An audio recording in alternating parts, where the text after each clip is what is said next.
মঞ্চত এখন অলংকৃত কৰা অসম জাতীয়তাবাদী যুৱ ছাত্ৰ পৰিষদৰ সাধাৰণ সম্পাদক ৰাতুল বৰগোহাঁই ডাঙৰীয়া, আজিৰ অনুষ্ঠানটোৰ নিৰ্দিষ্ট বক্তা মাজুলী সাংস্কৃতিক বিশ্ববিদ্যালয়ৰ উপাচাৰ্য ডক্টৰ নিৰূপ বৰুৱা মহোদয়,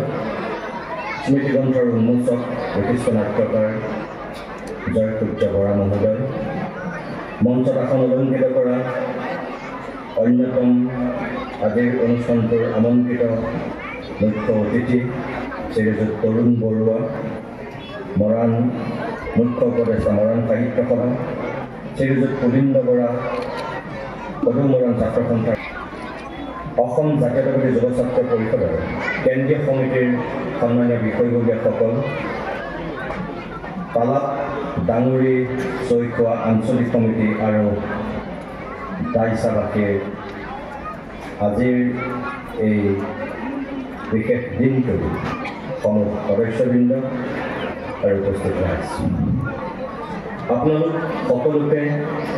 প্ৰথমতে মই সেৱা যাচিছোঁ, প্ৰণিপাত যাচিছোঁ আৰু আজিৰ এই 289 সংখ্যক যি বীৰ ৰাঘৱ মৰাণ দিৱস অসম জাতীয়তাবাদী যুৱ ছাত্ৰ পৰিষদৰ কেন্দ্ৰীয় নেতৃত্বৰ উপস্থিতি, ইয়াত কেন্দ্ৰীয়ভাৱে আপোনালোকে আয়োজন কৰিলে আৰু সেই অনুষ্ঠানত আমাৰ নিচিনা এগৰাকী নিষ্কিন আৰু নিমিত্ত ব্যক্তি আপোনালোকে যিখিনি আজিৰ দিনটোত মৰম আৰু ভালপোৱা সন্মান যাচিছে, তাৰ কাৰণে আপোনালোকৰ ওচৰত মই চিৰকৃতজ্ঞ।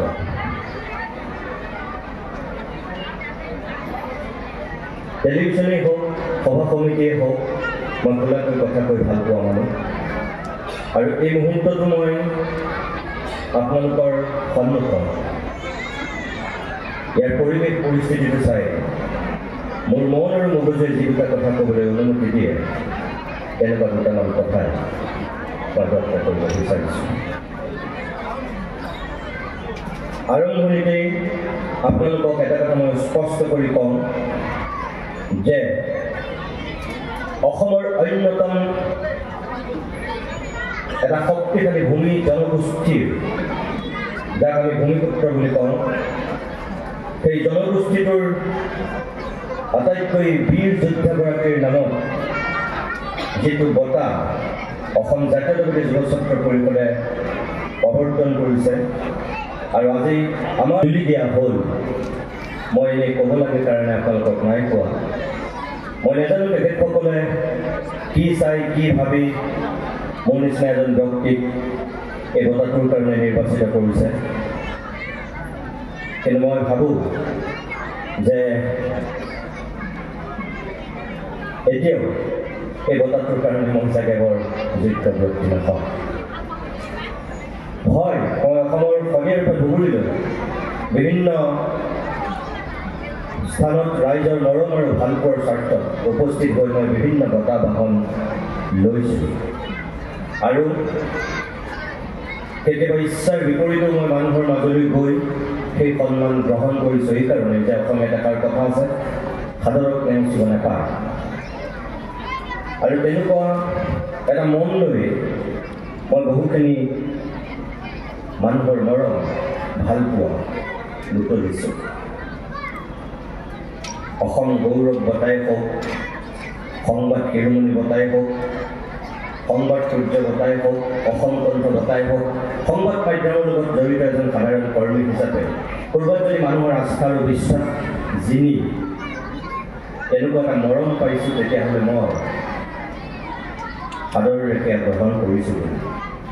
কিন্তু এতিয়ালৈকে যিমানখিনি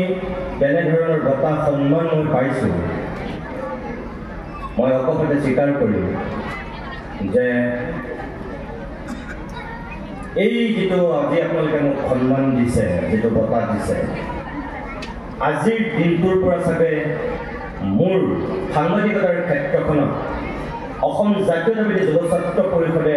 অধিক দায়িত্বশীল হ'বলৈ মোক শিকালে, অধিক কৰ্তব্যপৰায়ণ হ'বলৈ মোক বাধ্য কৰালে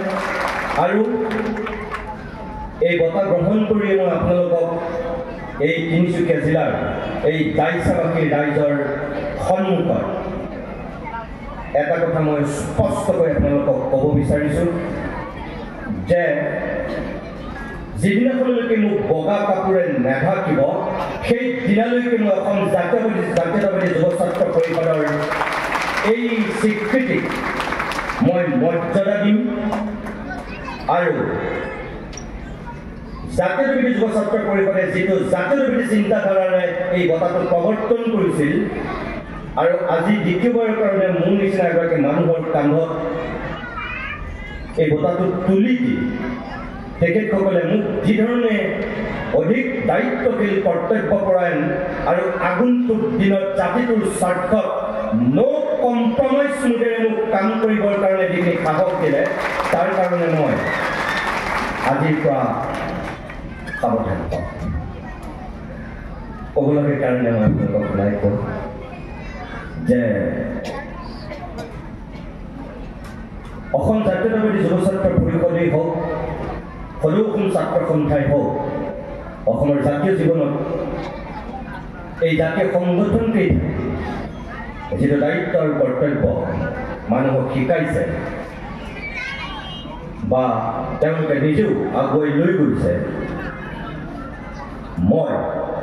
আজিৰ এই বঁটাটো গ্ৰহণ কৰি আপোনালোকে এই সম্বৰ্ধনা পত্ৰখনত